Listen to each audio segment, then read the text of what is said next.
Bonjour à tous et bienvenue sur Medusa. Alors effectivement, Bitcoin est actuellement à 86 600 dollars. On avait quand même une belle zone d'intérêt à venir récupérer ici au niveau des 91 400 dollars. On avait une grosse zone intéressante pour venir clôturer le week-end, hein. Je vous rappelle qu'on avait mis dans la dernière vidéo cette fameuse ligne bleue en disant qu'il était fort probable de voir le prix se ranger au niveau des 91 400 dollars à ce moment-là.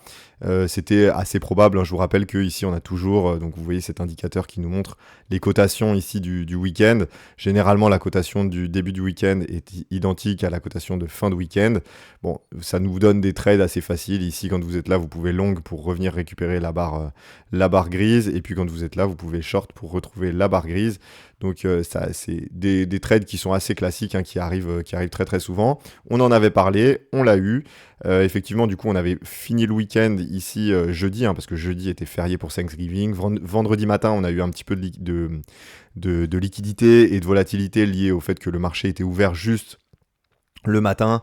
Bon, je vous rappelle que c'est des journées dans lesquelles on a très très très peu de volume, hein. Thanksgiving aux US, hein, c'est pratiquement l'équivalent de Noël, donc on a beaucoup de desks qui sont fermés, le trading en cours est maintenu, mais en fait on n'a pas de nouvelles positions majeures qui sont ouvertes sur ce week-end de Thanksgiving. Alors j'interromps rapidement la vidéo. Pour ceux qui cherchent un exchange, je vous propose notre exchange partenaire BitGet. Donc pour obtenir tous les avantages liés à notre communauté via cet exchange, vous pouvez rejoindre BitGet via le lien en description, donc qui vous permet du coup de rejoindre cet exchange qui est un des plus gros du monde, hein. J'imagine que vous le connaissez déjà. C'est évidemment une plateforme qui est connue, etc., mais qui vous permet d'investir dans beaucoup de tokens. Donc ça, c'est hyper intéressant. Vous avez énormément de tokens accessibles qui sont parfois des tout petits tokens. Donc ça, c'est très intéressant. Vous avez des frais qui sont super bas, parmi les plus bas du marché en fait, et qui sont les frais les plus bas sur les plateformes qui sont safe, on va dire, d'accord? Parce que vous avez des frais plus bas qui existent, mais honnêtement, j'y mettrai pas mon argent, d'accord? Donc là, vous avez entre guillemets le meilleur des deux mondes, c'est-à-dire vous avez des frais qui sont beaucoup plus bas que dans la plupart des grosses plateformes. Et vous avez par contre du coup beaucoup de listings et une sécurité qui est accrue. Donc ceux qui veulent rejoindre BitGet, qui cherchent un exchange, etc., pour justement pouvoir ne serait-ce que déposer de l'argent via virement SEPA sans frais, bah, c'est quelque chose qui est possible sur BitGet. C'est possible de trader également les futurs sur des actions américaines, hein. Je sais que certains d'entre vous le font. En tout cas, voilà, je vous recommande BitGet. Je l'utilise à titre personnel. C'est un partenariat rémunéré, certes, mais je vous mettrai pas en avant des produits que je n'utilise pas et auxquels je ne fais pas confiance. Voilà, si j'ai accepté ce partenariat, c'est bien pour une raison. En tous les cas, voilà, si vous voulez le rejoindre, BitGet, hein, c'est via le lien en description. Voilà, on va reprendre la vidéo. Donc entre jeudi jeudi matin et dimanche soir, on a eu une belle stagnation. C'était ce qu'on attendait, c'est ce qu'on a eu.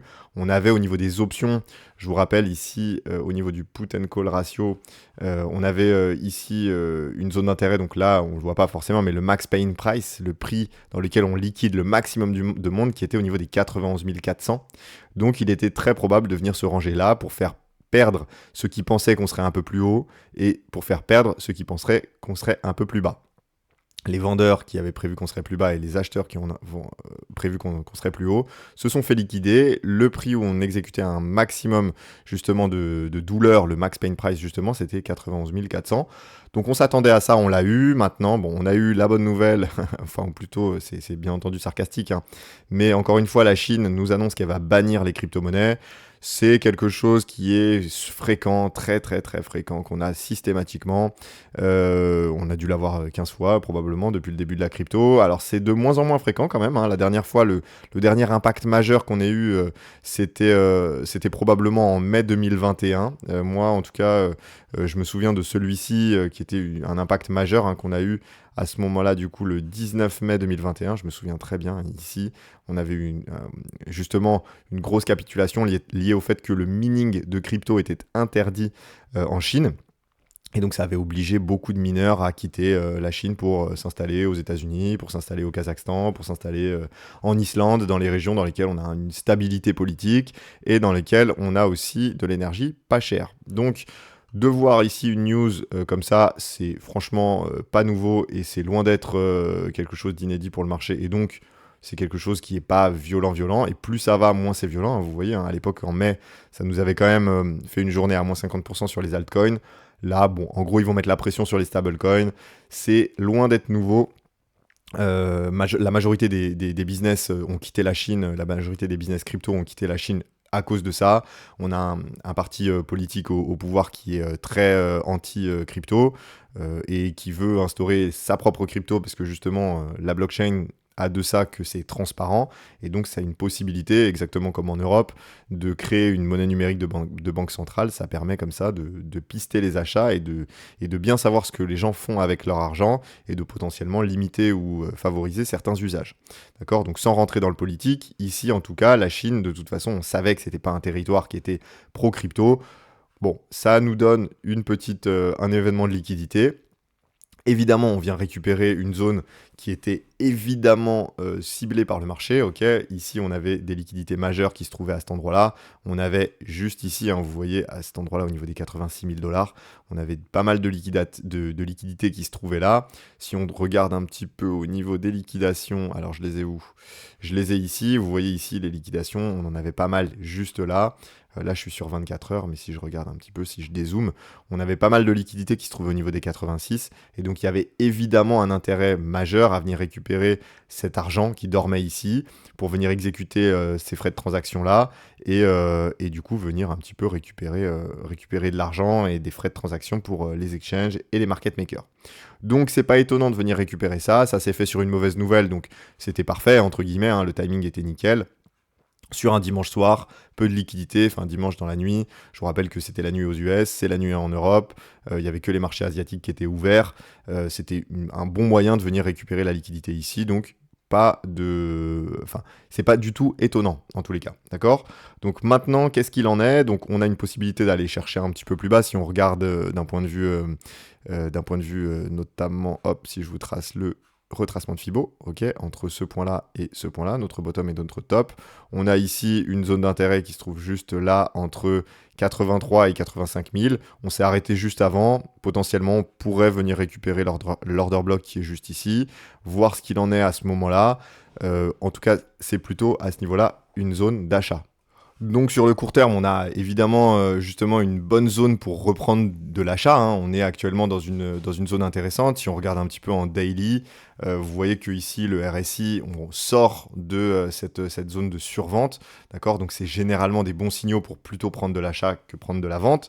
Il y a un indicateur notamment que j'attends et qui me plaît beaucoup, c'est le Tether Ratio Channel, ok, qui nous donne généralement des très très bons signaux. On n'a pas encore de signal là-dessus, mais vous voyez que c'est généralement quand on arrive sur des niveaux de survente majeure et qu'on arrive à un croisement de ces deux courbes, ça nous donne généralement des très bons niveaux d'entrée, hein. Je vous rappelle, le dernier qu'on a eu, par exemple, c'était ici, d'accord? Enfin, c'est pas le dernier, mais c'est un niveau majeur qu'on a eu sur des niveaux de survente extrêmes, comme on avait pu avoir ici. On l'avait eu ici également, ça avait signé quasiment notre bottom juste là.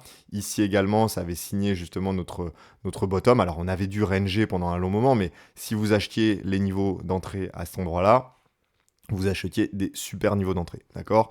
Donc évidemment, ici, on n'est pas très très loin, d'accord? Donc on pourrait ranger encore un petit peu pour réobtenir ce croisement, mais vous voyez que là, on l'a eu, d'accord? Donc il faut qu'on clôture la journée ainsi pour obtenir cette fameuse zone d'achat très intéressante qu'on pourrait avoir. Donc ça me plaît pas mal de voir ça. Et ici, du coup, d'autant plus, hein, au niveau technique, on a quand même une confluence de zones intéressante. Au niveau de Ishimoku, ok, je vais vous le remettre juste ici. Ishimoku en daily, vous voyez qu'on a la Tenkan juste là, qui est au niveau des 86 800 $. On prend appui sur la Tenkan. Ça faisait longtemps qu'on n'était pas venu faire plusieurs jours au-dessus de cette Tenkan.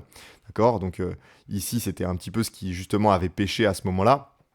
On avait fait un début de rebond, mais on avait été rejeté par la Tenkan, on avait clôturé au-dessus, puis finalement reparti en dessous. On était resté quand même un bon moment en dessous. On a clôturé au-dessus et on retravaille un petit peu les niveaux dessus. Donc on l'a retravaillé sur le long week-end de Thanksgiving, donc ça a moins de valeur que si ça avait été fait dans la semaine. Mais ici, du coup, on a quand même un moment intéressant pour voir si on a de la force au niveau des acheteurs. Je vous rappelle qu'ici, on a quand même un RSI qui commence à devenir haussier. Donc on a potentiellement du jus pour aller chercher plus haut et donc pour aller chercher cette fameuse courbe en grise que vous voyez là, qui est la Kijun. La Kijun qui est au niveau des 96 000. On a ici une trendline baissière qui est du coup au niveau qui est à ce niveau-là. Donc potentiellement, on pourrait venir récupérer ces zones juste ici. Et au niveau des liquidations, hein, on en a parlé un petit peu et on va en reparler encore pendant un long moment. Mais on a pas mal de liquidations qui nous attendent entre 96 et 98 000 dollars.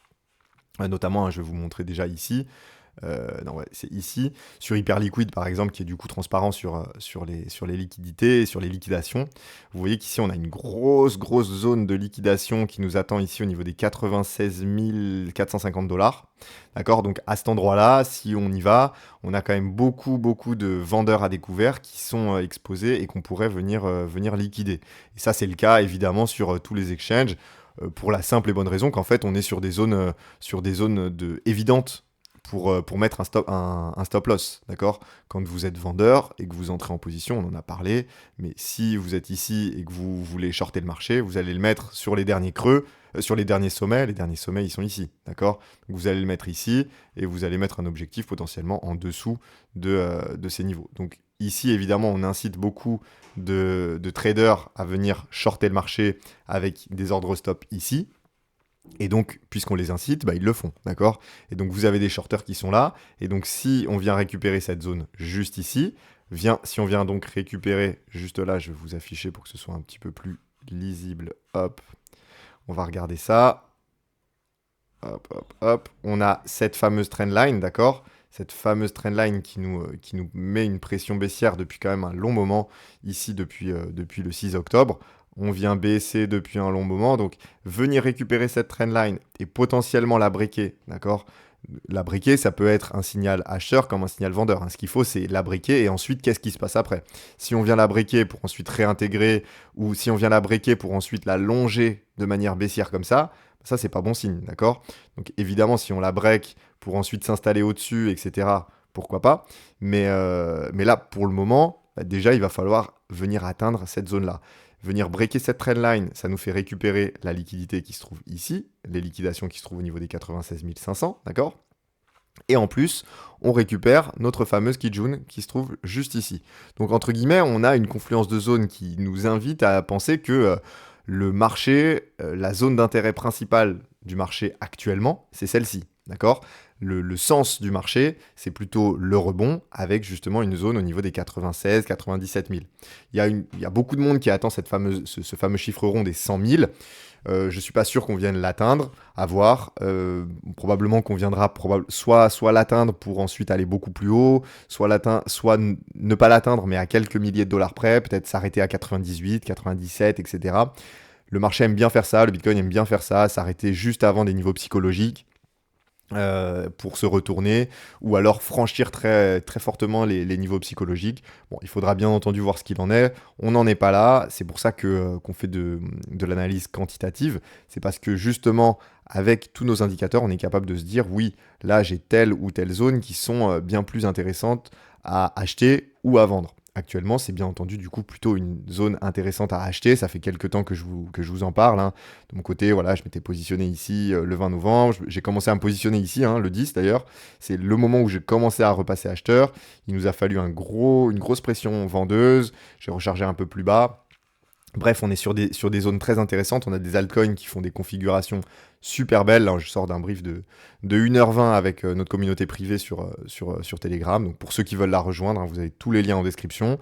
En tous les cas, vous avez des altcoins qui ont des super belles configurations et qui ont des zones d'accumulation majeures. Là, on est dans une zone dans laquelle certaines cryptos sont achetées très très lourdement par leurs gros détenteurs. D'accord. Vous avez sur Glassnode la possibilité de voir la supply détenue par le top 1% des portefeuilles. Donc vous prenez les adresses qui détiennent le top 1% des adresses qui détiennent le plus de ces différentes cryptos et vous regardez qu'est-ce qu'elles sont en train de faire. Est-ce qu'elles en accumulent ou est-ce qu'elles en vendent? Ça, c'est accessible sur une bonne partie des cryptos via Glassnode. Donc, c'est un abonnement qui coûte quelques centaines d'euros par mois. Donc, évidemment, c'est pas forcément accessible à tout le monde. J'y ai accès, je le partage justement dans la communauté privée. Mais évidemment, c'est des choses qui sont super intéressantes parce que ça va nous permettre de nous dire, voilà, là, on est dans une phase actuellement où on cherche de l'achat sur le Bitcoin, mais c'est également le cas sur les altcoins. Donc, d'où l'intérêt d'être positionné sur ça, puisque vous le savez, la Bitcoin dominance, elle est plutôt orientée à la baisse, hein, jusqu'à preuve du contraire. On a ici une grosse pression baissière avec ici la confirmation que on est plutôt dans une tendance baissière, d'accord? Le momentum est baissier. On a actuellement un micro rebond, mais on est dans une tendance baissière, donc ça signifie que on est plutôt dans une période où les altcoins performent. Si on regarde l'Others Dominance, d'accord, depuis ici notre bottom du 11 octobre, d'accord, qui correspond à notre top dans le Bitcoin, depuis ici cette pression baissière sur Bitcoin, vous voyez que les altcoins du top 11 au top 125, d'accord, ceux qui forment cet indice de Others, et ces altcoins-là sont plutôt dans un momentum haussier, d'accord, vous le voyez juste là sur le RSI, mais dans une structure haussière également. On est actuellement juste sur pullback, donc c'est plutôt intéressant d'être positionné actuellement sur les altcoins plutôt que sur Bitcoin. Donc c'est évidemment ce qu'on fait dans notre cercle d'investissement.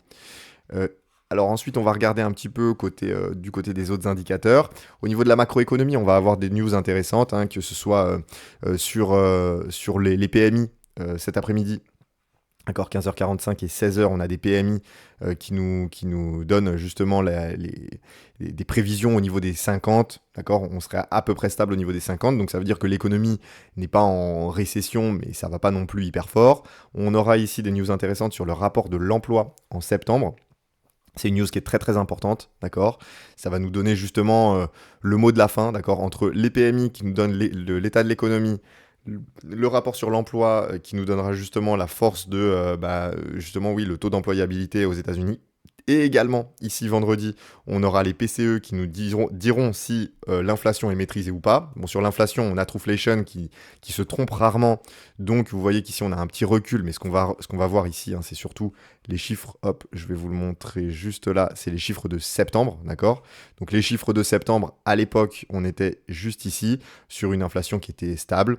Donc, on ne devrait pas annoncer de mauvaises nouvelles, ce qui fait que ça devrait confirmer la dynamique de Donald Trump, de Jérôme Powell, pardon, qui serait de baisser les taux de 25 points de base sur la réunion du 10 décembre qui aura lieu du coup la semaine prochaine.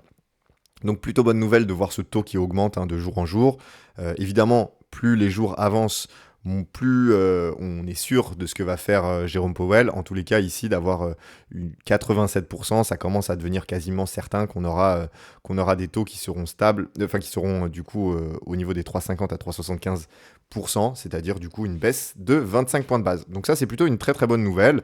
Donc je vous en ai parlé un petit peu, mais au niveau du put and call ratio, sur les options, au niveau du marché options, les investisseurs et du coup les plus gros investisseurs, parce que vous savez que les personnes qui tradent les options, c'est plutôt généralement des gros portefeuilles, parce que c'est pas forcément accessible de manière simple au petit portefeuille. Le petit portefeuille, lui, ce qu'il va faire, c'est qu'il va acheter ou vendre du Bitcoin. Dans une certaine mesure, ça suffit. Évidemment, quand vous avez 5 milliards de dollars de Bitcoin, si vous voulez les vendre, ça ne peut pas se faire en 2 jours. Donc, c'est plus simple de vous protéger en achetant des puts que du coup en vendant vos Bitcoins. D'accord? Et à l'inverse, si vous voulez jouer des achats, acheter, je sais pas moi, 10 milliards de dollars de Bitcoin sur un point bas, c'est un petit peu compliqué, ça prend du temps. Et donc, si vous voulez vous exposer justement à l'achat, vous avez la possibilité d'acheter des calls, d'accord? Ça, justement, ça va vous permettre de vous positionner sans faire fluctuer le marché. C'est pour ça qu'on dit que c'est plutôt des outils qui sont plutôt là pour les gros portefeuilles, parce que ça leur permet d'agir sur le marché et de prendre des positions avec un bêta positif, donc c'est-à-dire avec, une force de conviction importante sur vos positions, c'est-à-dire que vous allez vous dire non, moi je suis vraiment acheteur ou je suis vraiment vendeur, et donc là vous allez pouvoir le faire en achetant des puts ou des calls, d'accord? Et donc là c'est ce que font les personnes. Là vous voyez que cette courbe a largement baissé, ça veut dire que les personnes ont acheté des calls ou qu'elles sont venues liquider leur put. C'est possible que ce soit d'ailleurs les deux, mais en tous les cas, ça veut dire que les investisseurs sur le marché options s'attendent à un rebond plus puissant. Et vous voyez que la news qu'on a pu avoir là récemment, elle est totalement passée inaperçue. Sur les put and call, elle a même renforcé un petit peu les positions call sur qu'ont pu prendre les investisseurs. Donc vous voyez, c'est plutôt très très bien orienté. Alors évidemment, on va beaucoup plus loin dans l'analyse. Vous voyez, ne serait-ce que ici sur la position prise sur les exchanges, vous voyez que les flux de vente massifs se sont arrêtés sur les exchanges. C'est pour ça qu'on a une stagnation. Depuis quelques temps, on a justement un retour de cette dynamique baissière, d'accord, ces histogrammes rouges qui représentent le fait que les bitcoins quittent les plateformes d'exchange. Donc ça quitte Binance, ça quitte Coinbase, ça quitte Kraken, ça quitte BitGet pour justement venir être retourner sur des ledgers, etc., pour être thésaurisé, pour être stocké pour un horizon de temps plus long sur du moyen long terme. D'accord? Donc voilà un petit peu où en est le Bitcoin. Évidemment, du coup, je m'attends à un rebond bien plus puissant que ici les 93 000. Je pense que cette confluence de zones, on devrait l'atteindre dans les prochains jours, dans les prochaines semaines. C'est évidemment la direction que veut prendre le marché. Le marché devrait atteindre cette zone. Et ensuite, évidemment, il faudra être vigilant.